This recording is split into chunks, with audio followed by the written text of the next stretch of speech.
Now tonight's exclusive on the beat. Republicans facing a revolt from top donors threatening to cut off funding.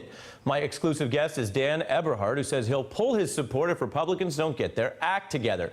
Eberhard is the very first GOP insider quoted in an explosive Bloomberg article about the backlash for the GOP with, quote, no legislative wins despite their majority. The report noting Republicans are blowing a once-in-a-century chance to expand their majority.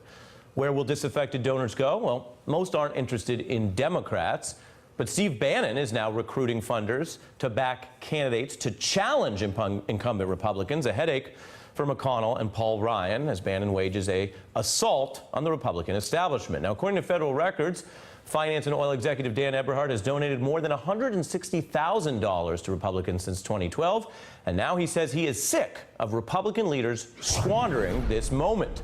Welcome, and Dan, do congressional Republicans or Senate Republicans have to worry about losing your support, and have you met with Steve Bannon about all this?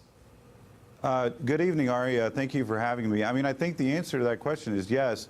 Obviously, the congressional Republicans have accomplished quite a bit more, but in the Senate, things seem to be stuck. I don't have the numbers in front of me, but I believe this year something like 370 bills have been passed in the House, and I think about 280 of those are still sitting in the Senate.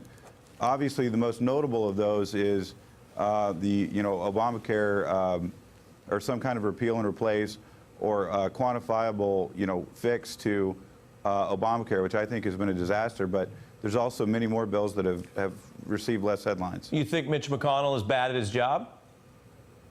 Well, I think that, I liked his strategy and how that played out with Gorsuch, but I think that I feel pretty frustrated right now. I feel like the dog caught the car and didn't have a plan in terms of repealing and replacing Obamacare or fixing Obamacare. We've got the Senate majority, 52 senators, also potentially the tie-breaking vote if we need it.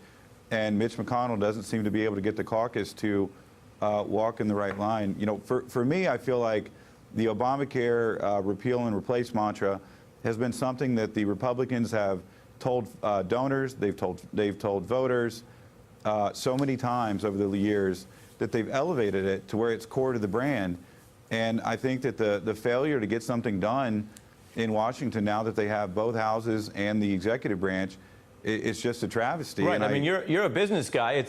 Repealing Obamacare was core to the Republicans' marketing. I don't know if it's core to the product anymore for the reasons you just outlined, that they're in charge of all the political branches. And what about Steve Bannon here, who's trying to give them more headaches? Has he met with you? Has he approached you for money? Yeah. So I met with Steve Bannon last week, and I'll keep a private conversation private, but. I think he's a brilliant strategist, and I think he feels emboldened by what happened, in Alabama. And I think that, quite frankly, McConnell's star has faded a little bit, and Bannon's star is rising with what's happened. I think that the move that the Senate Leadership Fund and McConnell made in Alabama has completely backfired. I think, as opposed to saving one of their own, I think that they've emboldened Bannon and emboldened a bunch of conservative voters across America that are ready for change, and they're wanting to use the majority instead of just kind of sit there in D.C. and be the majority. They want to use the majority, and they want to move forward. Would you give more money to McConnell or his picks at this point? The way I feel right now, probably not. Look, I'm a lifelong Republican. I want us to win. I think we've got the best ideas for America and the best ideas for everyone's future, but I'm extremely frustrated that if they aren't going to use the majority and don't have an actual plan that they can use to pass legislation, then what's the point?